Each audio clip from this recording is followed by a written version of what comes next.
नमस्ते दोस्तों, आप सभी का स्वागत है हमारे इस कार्यक्रम मुद्दा जरूरी में। दोस्तों, मुद्दा जरूरी में हम उन विषयों को लेकर आते हैं जो हमारे समाज, हमारे देश के लिए महत्वपूर्ण होते हैं।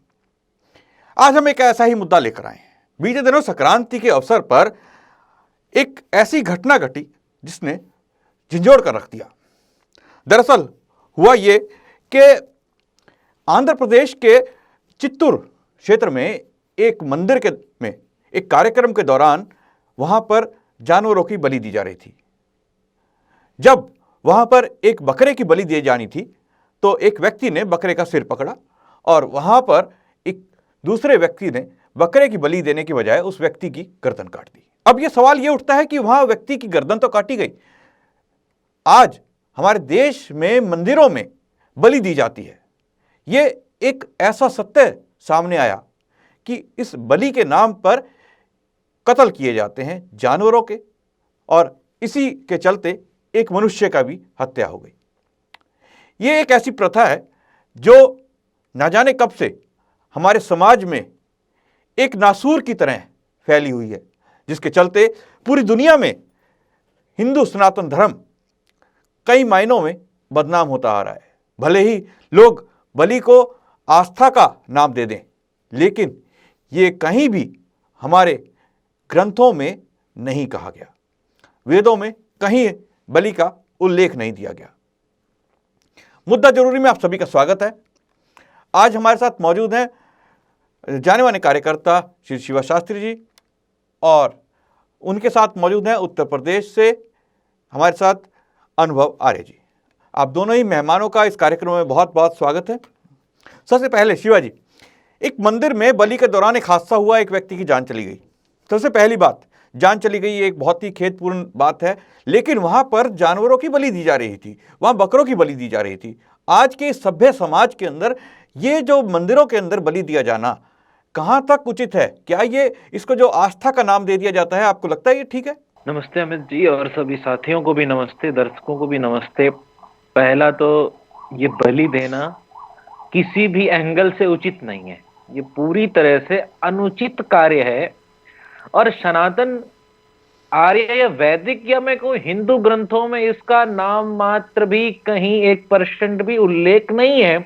अगर कहीं पर एक आधी घटना मिलती भी है तो वो बातें सिर्फ और सिर्फ इस्लामिक विचारधारा से प्रभावित हैं, और जो लोगों ने अपने फायदे के लिए, जिनको ये लगता था हमें मांस खाना है और हमें टेक्निक क्या सोचनी चाहिए, खाना तो उन्हें है और पैसा भी उनकी जेब में नहीं है और खाने का मन भी कर रहा है। और ये वो लोग थे जिन्होंने हिंदुओं को गुमराह करने के लिए, जो बड़े बड़े इस्लामिक स्कॉलर थे, उन्होंने आकर के पहले तो हमारी संस्कृति को खत्म किया।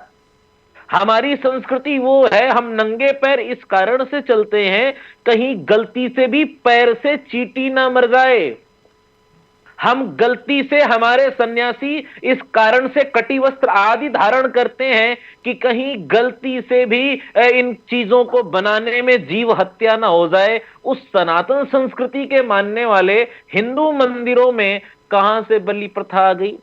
बलि प्रथा ये सिर्फ इस्लाम की विचारधारा से जो लोग प्रभावित हुए और उन्हें मांस खाने का मन हुआ और उनकी जेब में पैसा नहीं थे, इस कारण से उन्होंने समझा इन हिंदुओं को, इन सनातनियों को, जो अपनी विचारधारा को मानते नहीं, अपने ग्रंथों को पढ़ते नहीं, इनको जैसे बता दिया जाएगा वैसे मान लेंगे। और ये लोग उस काम को करने में पूरी तरह से सफल भी हुए, और आज अनेकानेक उन मंदिरों में बलि हत्या की जाती है अपनी कामनाओं के लिए। और मुझे एक बात समझ नहीं आ रही है, बलि देने के लिए जिसने बलि देने को कहा था, अगर उसी के परिवार की कहीं बलि दे दी जाती तो ज्यादा कामनाएं पूरी हो जाती। क्या दिक्कत है इसमें? अरे जिस बकरे की बलि दे रहे थे उसमें भी उतना ही जीव है, और जो आदमी मरा उसमें भी उतना ही जीव है।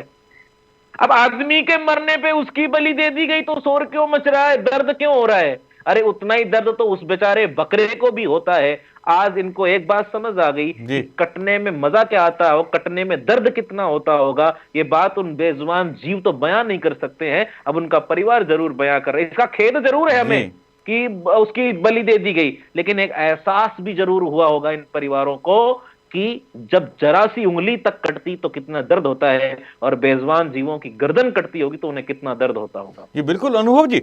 हम जब कभी बात करते हैं कुछ जो कर्म कांड करने वाले लोग होते हैं उन लोगों से, तो उनका कहना है कि बलि वैश्यदेव, जिसके अंदर बलि के का नाम आता है और इसको जीवों से जोड़ते हैं, वास्तव में वैदिक मतलब क्या है बलि वैश्यदेव का? क्योंकि इसके नाम पर भी कई जगहों पे लोगों को, आम लोगों को कह दिया जाता है कि बलि देनी है, आपको जानवर की बलि देनी है और इससे आपका फ़ायदा होगा, ये एक अच्छा दान है। तो इस तरह से चीज़ें की जाती हैं, लेकिन वास्तव में ये क्या है जो वैदिक, इसका क्या मतलब है?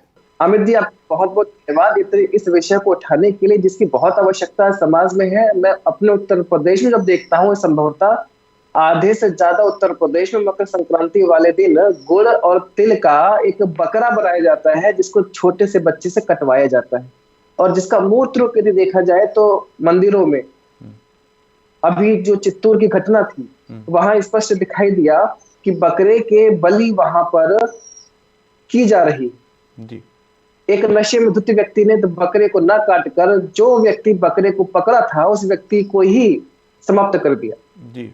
कहा जाता है कि वेदों में इसका प्रमाण मिलते हैं, जिस प्रकार नरमेध हो गया, अश्वमेध हो गया, या फिर बलिवैश्य देव यज्ञ, जैसा आपने अभी प्रश्न किया, बलिवैश्य देव यज्ञ आदि आदि को लेकर तमाम प्रकार की ये भ्रांतियां प्रचलित कर दी गई हैं धर्म के नाम पर कि वेदों में नरमेध है, वेदों में अश्वमेध है, वेदों में बलिवैश्य देव के रिवाज आदि आदि हैं। लेकिन इन तीनों प्रकार के यज्ञ का कहीं ना कहीं सीधा संबंध किसी व्यक्ति के या किसी पशु के बलि आदि देने से नहीं है, और कदापि नहीं है। हमको विदित है ये जो मूक प्राणी है ये स्वतः से पाप योनि में पड़े हैं, ये ईश्वर की पाप योनि में ही पड़े हैं। यदि हम इन पर वार करेंगे तो हम कहीं ना कहीं ईश्वर के कार्य में बाधा डालने के दोषी भी कहलाएंगे, जिसके कारण हम ब्रह्म दोषी कहलाते हैं। बात यदि बलिवैश्य देव यज्ञ की जाए तो बलिवैश्य देव यज्ञ कहीं से भी इंगित नहीं करता कि किसी की बलि दी जाए, किसी को आहत किया जाए। बलिवैश्य देव यज्ञ से सामान्यतः किसी की भावनाएं भी आहत नहीं होती, तो हम किसी का खून बहाने की इजाजत, खून बहाने की बात हम बलिवैश्य देव यज्ञ के माध्यम से नहीं कर सकते। जो घटना चित्तौड़ में हुई है, जो घटना यूपी में कई स्थानों पर हुई है, जो संभवतः न्यूज के माध्यम से आज प्रसारित नहीं हो पाई, मैंने अपने उत्तर प्रदेश में कई स्थानों पर देखा, हमारे आसपास के कई गांवों में, एक आध जगह का नाम नहीं ले सकता, कई बकरों की हत्या की गई, कई बकरियों को मारा गया, और यदि संभव नहीं हो पाए तो छोटे छोटे बच्चों से गुड़ और तिल के बकरे बकरी बनवाकर उनको कटवाया गया। मिर्ची, इस प्रकार के कार्य धर्म के नाम पर प्रचलित करके, बलिवैश्य देव यज्ञ के नाम पर प्रचलित करके वेदों के खिलाफ लोगों में जहर सा भरना हो गया। मिर्ची जी जी बिल्कुल, आपने ये बात सही कही कि किसी को अगर बदनाम करना है तो उसके बारे में गलत मान्यताएं फैला दी जाएं, और उसके बाद हमारे देश के अंदर एक वर्ग ऐसा है जो उन मान्यताओं को ये साबित करता है कि देखिए आपके पुस्तकों में लिखा है, क्योंकि आपके पंडित या पुजारी या जो भी व्यक्ति है वो आपको इस प्रकार से बता रहा है कि आपको ये करना है। और जैसे कि जानवरों की बलि, ये जानवरों की बलि कहीं भी हमारे ग्रंथों के अंदर नहीं है। जैसे कि अनुभव जी ने अभी बताया कि किसी भी प्रकार का कोई भी नाम, भले ही उसके अंदर किसी भी प्रकार का बलि लिखा हो, लेकिन वो वास्तव में किसी पशु, किसी पक्षी या मनुष्य की बलि को लेकर कहीं भी उल्लेख नहीं है। इसको जो है आज हमारे समाज के अंदर बहुत सारे लोगों ने जो है अपनी, जिसे कह लीजिए कामना पूर्ति के लिए या अपनी इच्छा पूर्ति के लिए इसको अलग ही रूप दे दिया, और एक वर्ग जो बदनाम करना चाह रहा है देश को, वो इसका बढ़ावा दे रहा है। क्योंकि आमतौर पर जो लोग आस्था रखते हैं किसी में, किसी भी चीज़ में, भले ही वो कोई देवी देवता हो या सर्वव्यापी ईश्वर हो, तो वो उसके अंदर आस्था में कई बार इतने डूब जाते हैं कि दूसरे की बात उनको सच लगने लगती है। अगर उसने गलत राह पर भी उनका ईश्वर का या किसी भी उनके देवी देवता का नाम बताकर उनसे कहा जाए कि आपको ऐसा करना है, वो अपनी कामना पूर्ति के लिए, अपनी इच्छा पूर्ति के लिए वो करने को तैयार हो जाते हैं। अब मैं आपसे जानना चाहूँगा शिवाजी, ये जो बलि की प्रथा है, पहले भारत के अंदर कहा जाता है मनुष्यों की बलि भी हुआ करती थी, और जब अंग्रेज़ों ने दुनिया की बहुत सारे दुनिया के देशों की खोज की, उस समय भी कहा जाता है, इतिहास में मौजूद है कि मनुष्यों की बलि दी जाती थी। ये जो बलि की प्रथा है ये दुनिया की अलग अलग सभ्यताओं में मौजूद रही है। इसके पीछे आप क्या कारण मानते हैं? देखिए मित्र जी, आप महाभारत काल तक उठा करके देख लिए, कहीं पर भी आपको महाभारत काल तक आई है, महाभारत काल के 100 या 200 वर्षों के बाद का भी आप उठा करके देख लिए, कहीं भी बलि देने का विधान ही नहीं है। राजा बलि का उल्लेख जरूर मिलता है पुराणों में, राजा बलि का उल्लेख मिलता है। हमारे यहाँ बलि देने की परंपरा कहां से आ सकती है हमारी सनातन संस्कृति में? हमारे यहाँ तो जीवों की, आप राजा दिलीप का दृष्टांत उठा के देखिए ना, कहां से बलि की परंपरा आ जाएगी? राजा दिलीप ने गऊ को बचाने के लिए अपने शेर से कहा कि मेरा प्राण भक्षण कर लो। उस देश में बलि की परंपरा कहां से आ सकती है? जिस देश में गुरुकुलों में ब्रह्मचारी गण नंगे पैर रहते हैं कि चींटी ना मर जाए, उस देश में ये परंपरा कहां से आ सकती है कि किसी की बलि दी जाए? जिस देश के ग्रंथ, जिस संस्कृति के ग्रंथ ये कहते हैं कि सर्वे भवन्तु सुखिना सर्वे सन्तु निरामया सर्वे भद्राणि पश्यन्तु, उस देश में बलि की परंपरा कहां से आ सकती है? जिस देश में अगर किसी की उंगली भी कट जाए तो हम उतने ही दुखी होते हैं जितना कि मानो हमारी उंगली कट गई हो, जिस देश में नाग पंचमी वाले दिन सर्पों को दुग्ध पिलाया जाता हो, जिस देश में गऊ को माता कहकर के बुलाया जाता हो, जिस देश में हर एक पुरुष को भाई की दृष्टि से देखा जाता हो, जिस देश में हर एक नारी को बहन और मां की दृष्टि से देखा जाता हो, उस देश में नरबलि या पशु बलि का विधान ही कहां से आ गया? अगर इतिहास में इसके कुछ साक्ष्य मिलते हैं तो ये हमारे वास्तविक इतिहास को रिप्रेजेंट नहीं कर रहे हैं। अगर कहीं ये बातें डाली गई या कहीं से हमें बतलाया जा रहा है तो ये उन लोगों की विचारधारा का परिणाम है जिन लोगों ने हमारी संस्कृति को पथभ्रष्ट किया है, जिन लोगों ने हमारे समाज को जातियों में बांट दिया, जिन लोगों ने हमारी संस्कृति को मांस भक्षण सिखा दिया। उनको ये लगा, मैं बार बार पहले भी कह रहा था, उनको ये लगा बलिवैष्ट देव यज्ञ में तो विधान क्या है, आप विचार करके देखें। ये बलिवैष्ट देव यज्ञ की बात हुई तो बलिवैष्ट देव यज्ञ क्या कहता है? 5 यज्ञों में प्रधान यज्ञ है बलिवैष्ट देव यज्ञ, प्रधान यज्ञ है बलिवैष्ट देव यज्ञ। और ऋषि दयानंद ने, यार ऋषि की परंपरा में 5 यज्ञ थे, ब्रह्म यज्ञ, देव यज्ञ, अतिथि यज्ञ, पितृयज्ञ, बलिवैष्ट देव यज्ञ। उन जो प्रधान यज्ञ थे बलिवैष्ट देव यज्ञ, तो ये कहलाता है कि जो छोटे मोटे पक्षीगण हैं, पशुगण हैं, उनको हम पर्याप्त मात्रा में भोजन पहुंचा दें, ये बलिवैष्ट देव यज्ञ कहलाता है। हम उस संस्कृति के संवाहक हैं जिस संस्कृति में मनुष्य खुद भोजन करने से पहले गऊ का ग्रास निकालता है। हम उस संस्कृति के संवाहक हैं जिस संस्कृति में माता अपने परिवार का भोजन बनाने से पहले एक रोटी गाय की निकालती है। जहां पर जीवों को पहले भोजन बनाया जाता है, उस देश में नरबलि या पशु बलि कहां से आ गई? जी, ये हमारा वास्तविक इतिहास नहीं है। अगर इतिहास के पन्ने में ऐसी कुछ घटनाएं मिल रही हैं तो जरूर हमारे इतिहास के साथ छेड़छाड़ हुई है, जरूर हमारे इतिहास के पन्नों में कुछ मिलावट की गई है। इस कारण से हमें ये साक्ष्य मिलते हैं। भले कोई अपने बकरीद के दिन चाहे बलि देता हो, चाहे वो ईद के दिन बलि देता हो, ये उनकी संस्कृति हो सकती है, ये उनके ग्रंथ कहते होंगे, और उनके ग्रंथ के कारण ही शायद नरबलि इस कारण से मान ली गई हो। अफगानिस्तान में दी गई ना हिंदुओं की नरबलि, कितने हिंदू काट के भगाए गए। जी। बंटवारे में दी गई ना हिंदुओं की नरबलि, कितने हिंदू काट के भगाए गए। कहां कहां नरबलि दी गई, जहां जहां इनके ग्रंथ की मान्यता थी, और इनके ग्रंथ से कुछ लोग प्रभावित होकर के हमारे धर्म में आकर के घुसपैठ की और हमारे धर्म में मिलावट कर दी। इसी कारण से हमें पशु बलि या आज गलती से नरबलि हो गई। हमारी संस्कृति ऐसी न थी न है, और जब तक वेदों को हम मानते रहेंगे, जब तक सनातन संस्कृति रहेगी, तब तक हम चींटी के मरने पर भी पाप का अनुभव करते रहेंगे। हम चींटी को तो मार नहीं, हम चींटी को तो मारने में पाप समझते हैं, हम नरबलि या पशु बलि कहां से देंगे? हमें सब हिंदुओं को, ये बात सनातनियों को समझनी चाहिए, ये हमारा बिल्कुल 1% भी हमारी संस्कृति में किसी भी जीव हत्या का पाप बहुत बड़ा है, ये समझ लेना, उसका पाप भुगतना पड़ेगा। ये केन प्रकार जहां भी बलियां हो रही हैं, उनका हम सबको मिलकर के विरोध करना चाहिए। जी बिल्कुल, विरोध करना बनता है, क्योंकि एक जीव में भी वही आत्मा है और एक मनुष्य में भी वही आत्मा है, और अगर हम सभी ईश्वर के बनाए हुए हैं तो हमें कोई हक नहीं पहुंचता ईश्वर की इस रचना को खराब करने का, एक जीव को उसका जीवन ले लेने का। तो ये वास्तव में गलत है। शिवाजी, आपसे मैं जानना चाहूँगा, जैसे ही आपने अभी बताया कि हमारी संस्कृति में कहीं थी नहीं नरबली, लेकिन हम आमतौर पर देखते हैं कि तंत्र मंत्र या ये जो जादू टोने के नाम पर बहुत सारे बच्चों की बलि दे दी जाती है। कई बार शमशान घाट या इस तरह की जगहों पर ऐसी लाश मिलती है जिसके बारे में कहा जाता है कि आशंका जताते हैं कि वो बलि दी गई है, या तांत्रिक पकड़े जाते हैं जो बलि दे देते हैं, या लोग पकड़े जाते हैं जो अपनी किसी इच्छा के लिए किसी की जान ले लेते हैं। तो ये सब जो है, आपको क्या लगता है कि ये जो लोगों को बरगलाते हैं, एक वर्ग है, अब वो कोई भी हो सकता है, वो तांत्रिक भी हो सकता है, वो जादूगर भी हो सकते हैं, वो पुजारी भी हो सकते हैं, जो लोगों को ये कहते हैं कि आप बलि दो और बलि दे के आपका काम बन जाएगा। तो आप इन वर्ग को किस नज़र से देखते हैं, किस तरह से देखते हैं? देखिए अमित जी, हमें एक बात समझना चाहिए।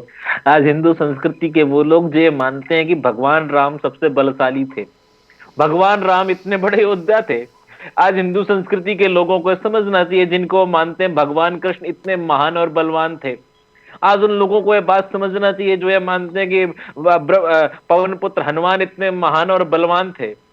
और जिस देश में स्वयं, जिसकी संस्कृति में खुद राजा बलि जैसा राजा हुआ है, सुग्रीव जैसा राजा हुआ है और बाली जैसा राजा हुआ है, उसने कभी बलि देकर के अपने बल को नहीं बढ़ाया, उसने कभी बलि देकर के अपने को सिद्ध नहीं मनवाया।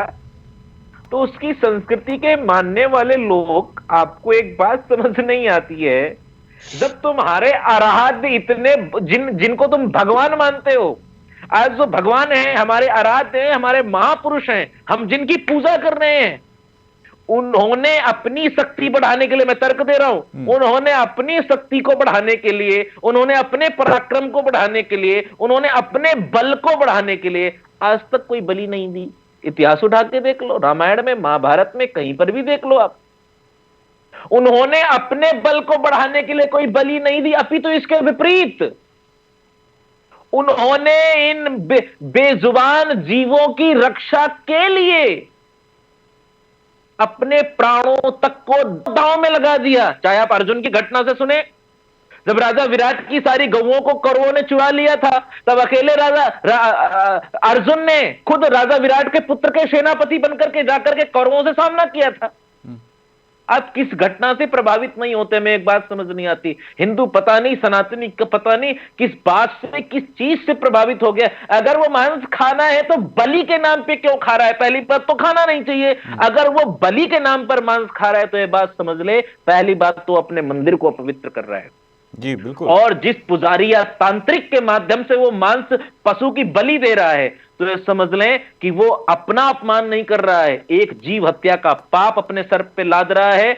और उसके बाद जिस मंदिर में हिंदुओं की पवित्र आस्था है, उस मंदिर को वो खून से रंग रहा है, जो हमारे धर्म और संस्कृति के बिल्कुल विपरीत है। और ये जो तांत्रिक ये सब करवा रहे हैं, ये बात समझ लेना, 90% तांत्रिक वो हिंदू संस्कृति से, सनातन संस्कृति से 1% भी ताल्लुकात नहीं रखते।